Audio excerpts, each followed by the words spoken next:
YouTube. Today I was doing a little bashing outside, and it seemed like I was having a lot of trouble keeping my pinion gear meshed up with my spur gear. It seemed like no matter what I was doing, it was either too tight or it was too loose, until finally, I don't know if you can see that, it's got a lot of slack right there. There it goes. So I believe what it is I believe I've done wore out a transmission bearing. So what I've done is I've went ahead and I take my wheels off because of the foams in them.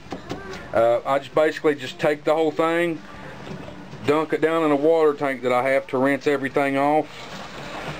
As you can see, I go ahead and take my receiver out because it is not waterproof.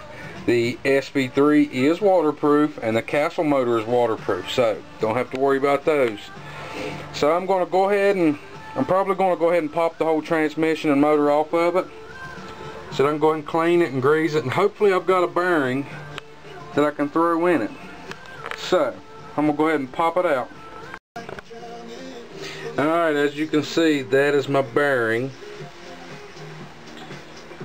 That went right here behind my spur gear.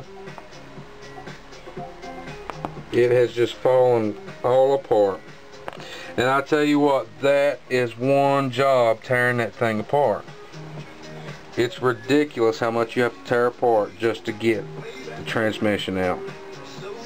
So I'm going to try to find another bearing and hopefully put it in there. Alright, so I found one. Believe it or not, this is a transmission gear that came out of an SCX10. Well, I'm sorry, it was actually a Wraith. Packed it full of grease. This is a used bearing, but it was still a good bearing. But when I got it in the kit, I went ahead and replaced it as well. So I'm going to attempt to, first off, I've got to clean all of this out, because that's just nasty. I'm not sure if I'm going to be dunking this thing in the water tank anymore to clean it out. That's giving me a lot to think about. So do that on your own risk, I guess.